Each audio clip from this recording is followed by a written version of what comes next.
Hello everyone, thanks for taking some time out of your day to visit my channel. Now I'm experimenting with a new reaction format where I film my initial reaction and then a few days later we'll do my post-analysis where I do a deeper dive on the song. So if you're interested, hang around to the end to hear that. But for now, let's go back a few days and watch my first time reaction.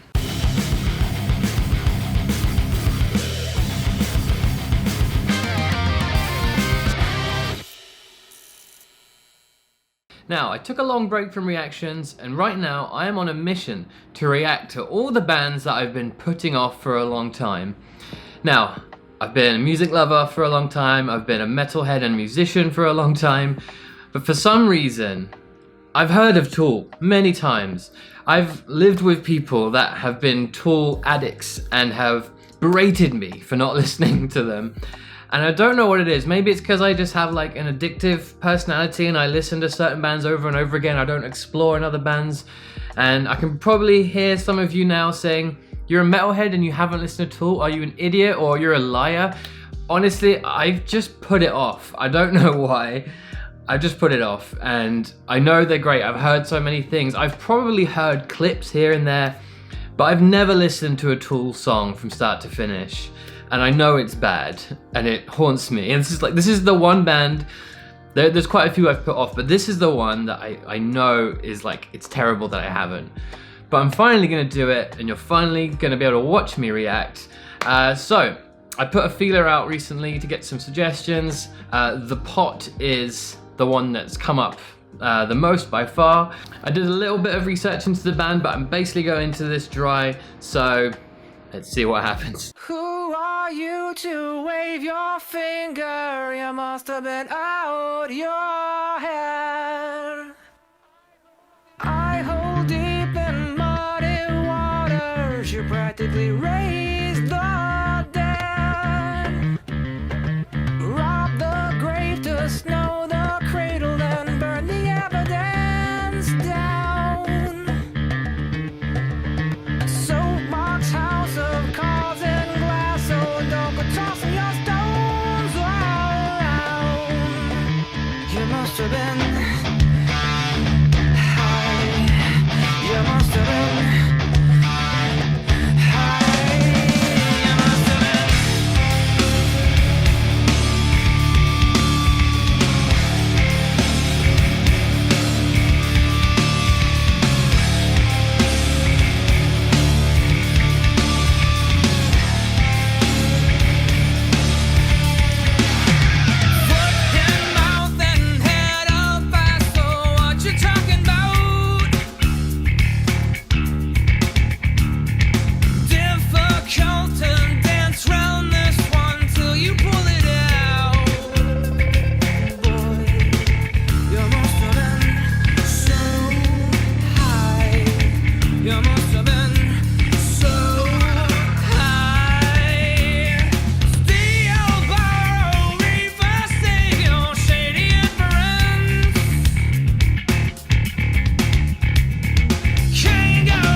I was trying to find a place to pause it, but I couldn't bring myself to do it. I was so enthralled in the journey of that.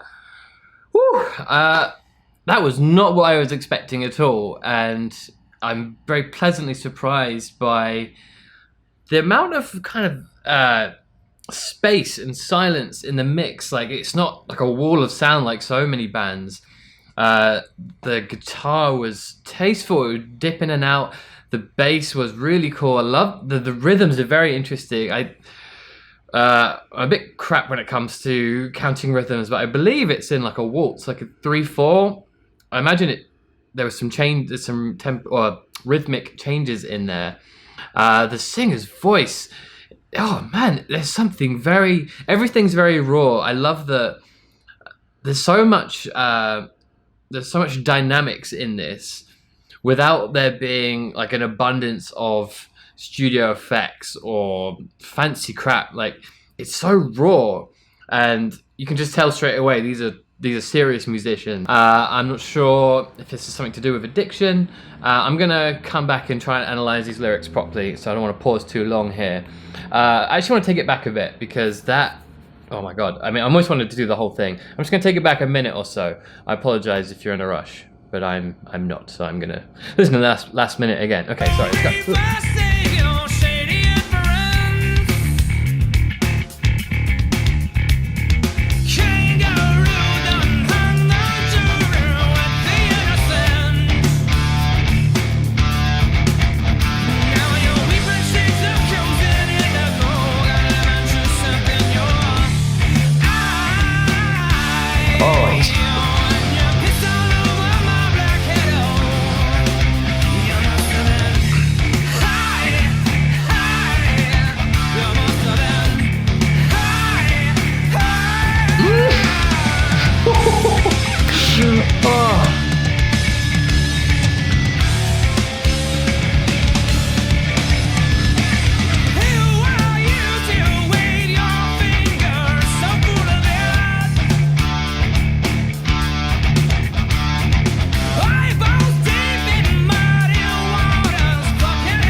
This is so good.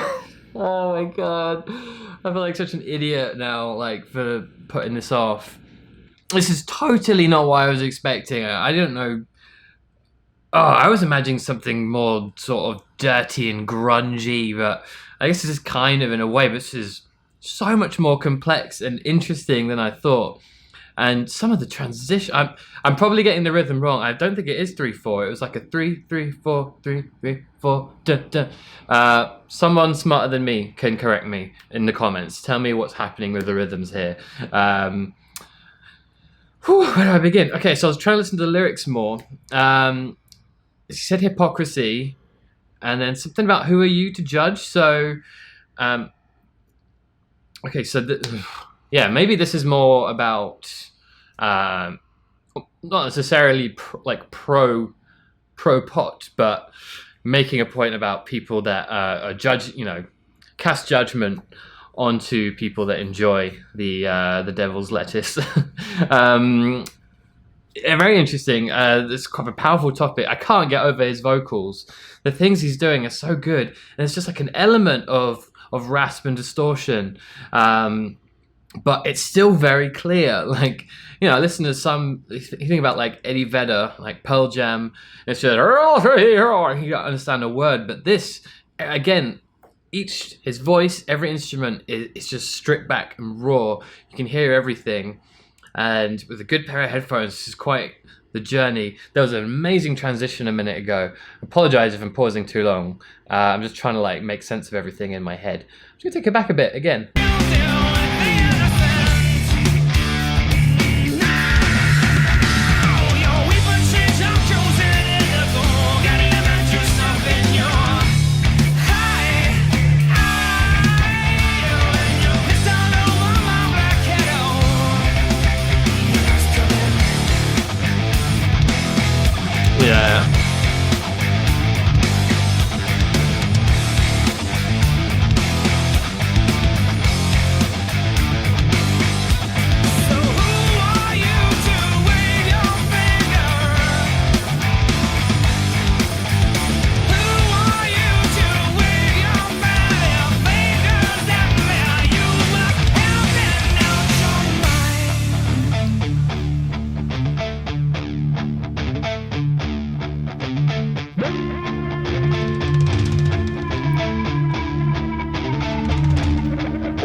Get out of here, man. What am I doing with my life? I think there was about 620 different riffs in that song. So much happened.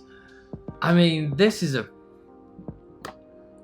like a great example of I was gonna say quality over quantity, but there was a lot of quantity as well. But again, just to keep saying the same point, I love how there wasn't too much in terms of like effects and supplementary BS that has its place in the music world, but this was just pure intelligence, pure craftsmanship.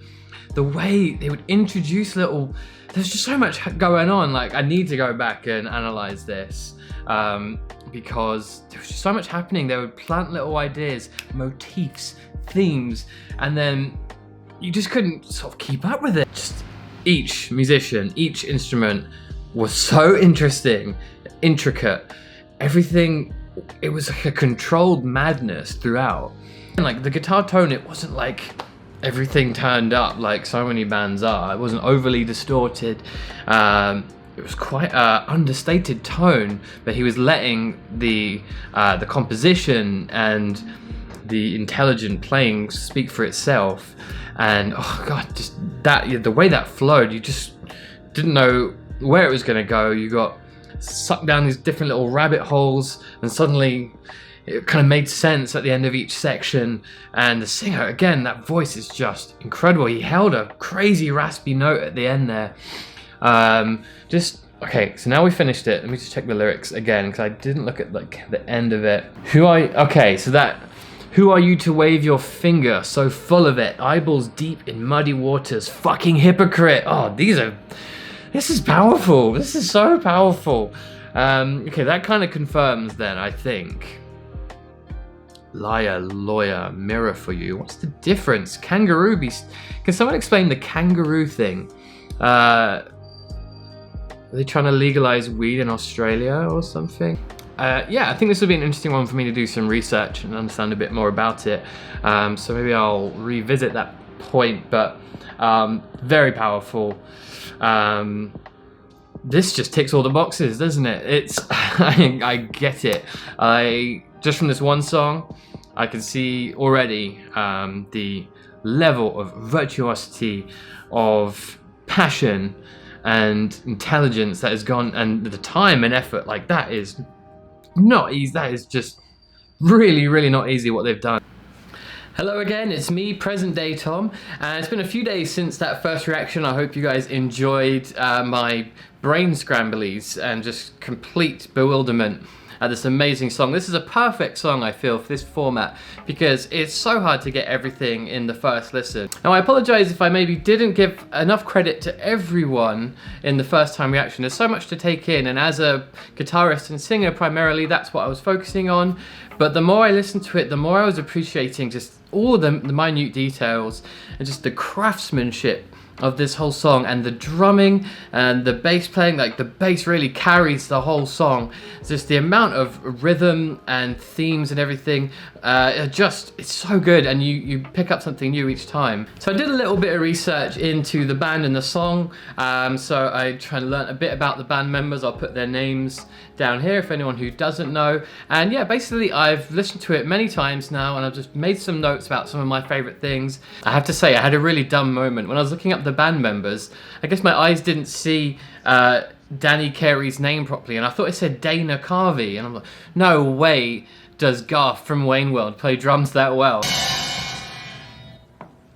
Wow, you're amazing, dude. Thanks. I like to play. Luckily I figured it out, but his drumming, oh, it's tremendous. And I see now I've done a bit more research, I see that he's worshipped, and rightly so. Just incredible skill, and not, again, as I try not to regurgitate everything I said in the first reaction, but everything was so tasteful and intelligent, not over the top, not too many notes, but just the right notes. Too many notes, Your Majesty. Exactly. Very well put. Too many notes. I also tried to look at the lyrics again and to figure out more about the song. So I didn't realize that The pot is a double entendre. So I had not heard this phrase before, the pot calling the kettle black. So it's kind of, a double meaning. It's referring to the hypocrisy there. And it's so clever, and just the amount of clever lines and every facet of the song, from the lyrics to the production to the performance, it's just so perfect, and it's so much care has gone into everything. And I also realised that the song is not about legalising weed in Australia.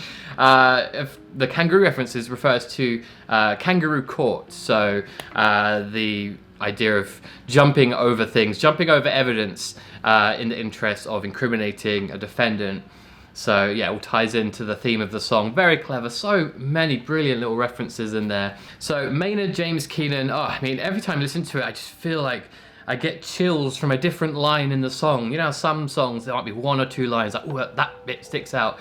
There's so many incredible moments, and you can sense his virtuosity and you can tell he wants to do so much with his voice, and he just has such expression. Now, I haven't analysed everything fully, but I believe it jumps in and out of time signatures. I could be wrong, but I think the intro is actually just plain 4/4, or there's some parts that are just plain 4/4, but his use of syncopation, it's very jazzy or funky, and it almost sounds like there's something more complex going on. And then I think it does jump into sort of 3/4 and 3/8, but again, like, I wouldn't even dare to attempt this sort of stuff when writing a song. Okay, so I want to go through the song and sort of pick out some of my favourite moments and how it all ties together. So the first thing, I imagine most people comment on this, is that intro. You hear a very soft, distant delay first. It's bizarre. It's almost like a reverse delay. I don't think it is, but it's so interesting because it just pricks your interest for a second, and then when you hear his dry vocals, it sounds so close, and I think it kind of purposely, there's a lot of elements in this that are purposely meant to make you feel, it'd be a bit jarring, get you off balance. Like the time signatures and the way certain measures, I think there are some polymeters in there and whatnot, and that's kind of slight delay. When you hear that slight delay, that gives you a sense of the voice being further away. But then you hear the main dry vocals, and it's very pure and raw, and it almost, that kind of audio illusion, almost feels like you're closer to him. That's how I perceive that. Almost like you're in his head, and this kind of ties in. And please forgive me, indulge me. If you haven't seen my videos before, I like to kind of ramble about the imagery and how it makes me feel. And these may not be perfectly in line with the band's intentions, but just allow me to have a stream of consciousness, which is exactly the point I wanted to make about this song. It almost feels like a stream of consciousness. This idea, it starts with that voice in the head, and then it expands, and the whole thing is such a journey.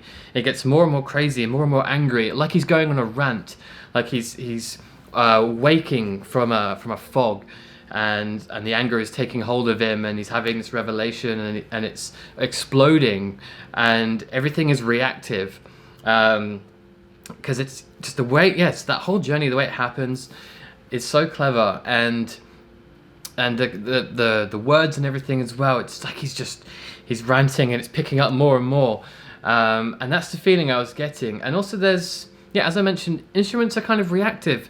Sometimes like a motif or an idea is introduced, and instead of like drums and guitar all coming in at the same time or something, quite often it's staggered, it's layered, or the bass will do something, the guitar won't do the exact same thing.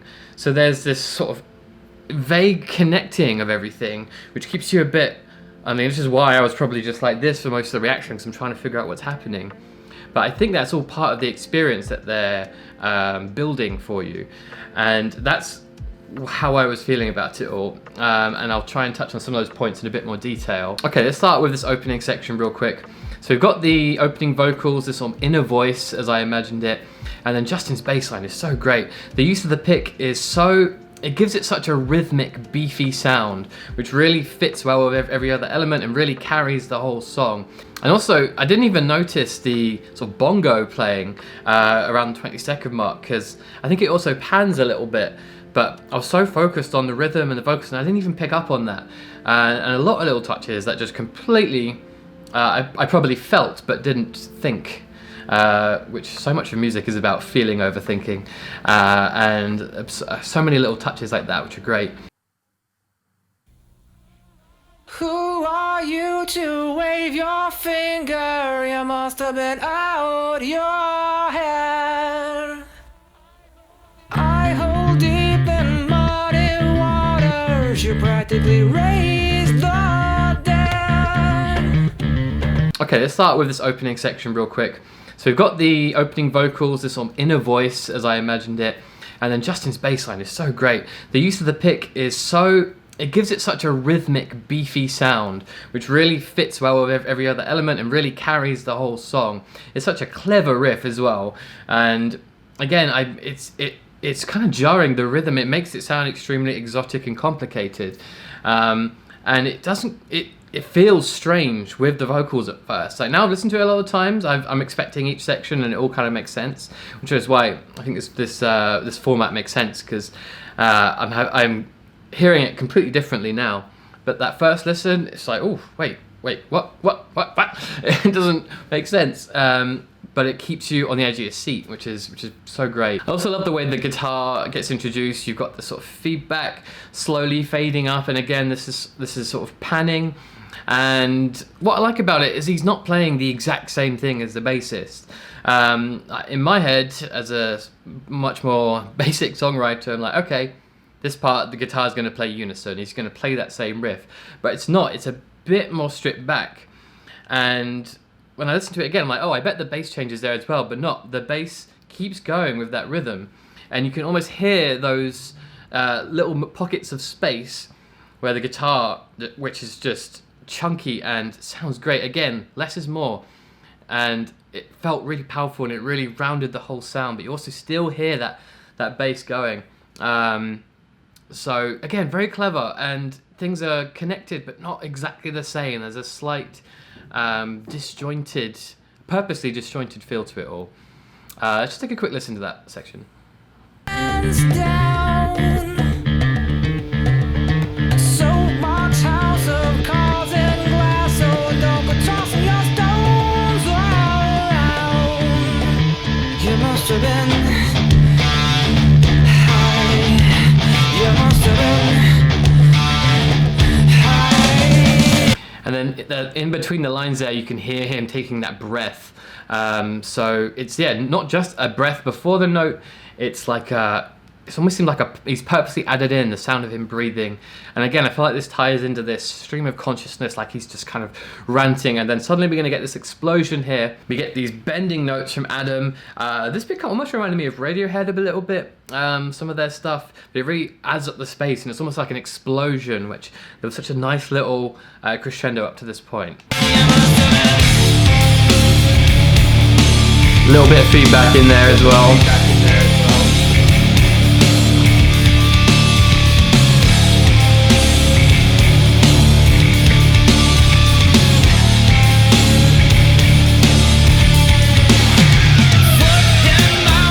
That's so great. It fills up that space. It feels a little dissonant, and I love the way it just cuts out. So this is great use of space. Silence is a tool in silence, and space is a tool in music, and it's utilized so well. You get little moments where you almost get a break from other elements. There's a lot of push and pull in the song, and I love the way it just cuts out, and then you just got that strong bass line, those strong vocals, the strong drums. It just flows so well. If we go ahead a little bit, you can hear the evolution in his voice. He's starting to add more distortion, more rasp, almost like a Fry sound to his voice. If we take it forward a bit.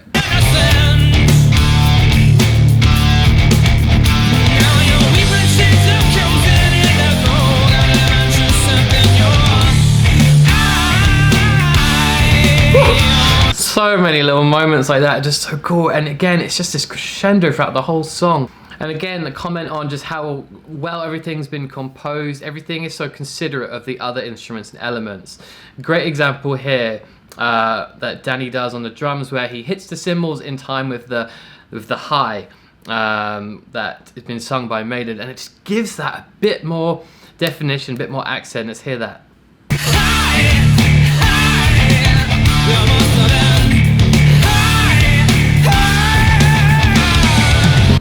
God, it's so fun, I love it. Okay, I'm just gonna take it forward a little bit here. Now, I love this riff that comes in around the 339 mark. So, I love this style of riff with sort of hammer-ons and open notes. It's very elegant, it flows very nicely. And it's another one of these moments where you get a chance to breathe and reset, which is so important for a song like this. And yeah, it gives the listener a chance just to kind of process everything. So let's have a quick listen to that.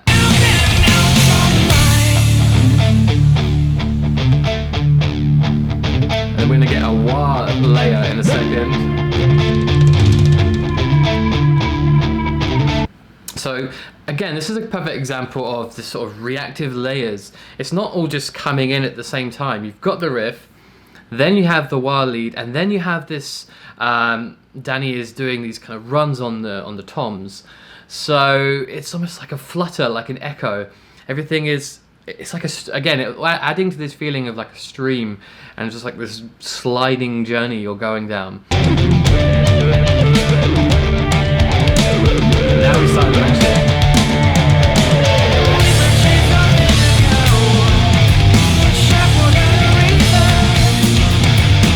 I love that section because you get a break from the bass as well. So because that carries the song so much, having that little moment with no bass, it does feel very raw. You almost feel naked and afraid without it.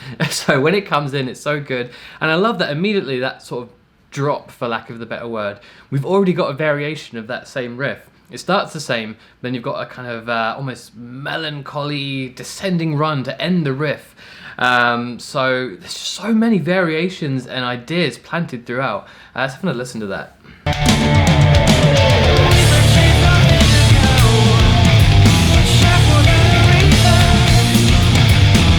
Now, shortly after this, we actually finally get some unison between the bass and the guitar. So after all of this disjointedness, they finally come together, and this feels like a resolution in a way. So let's just give a listen to that.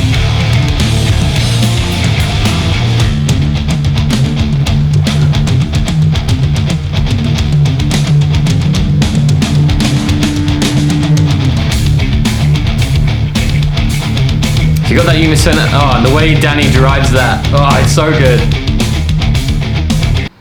Yeah, again, that unison and things starting to come together, it's like, I'm suddenly getting a clearer picture. I'm waking up from this haze, so to speak. So Maynard planted the seed with the "You Must Have Been High," like he's kind of hovering around the A note, and there's a little bit of variation, but he's kind of holding it there, and he's planted that seed. Now when he comes back to that around the 5:30 mark, he drops it a semitone. I'm not sure if this is a blue note, which is like a technique used in jazz and blues. Maybe someone can correct me on that. But I believe he drops it down to like a G sharp, and it's just enough to sound a little dissonant, even though I think it fits within the D minor blues scale. But he just performs it so well. There's just the right amount of accentuation on everything. So that's so good. And then the rhythm kind of comes together for a second, and Danny is driving the rhythm so well before he hits that crazy long note with so much emotion, and there's some fry and distortion, holds it for such a long time. It just hits you deep in your soul, man. So let's just take it back and hear that whole section there.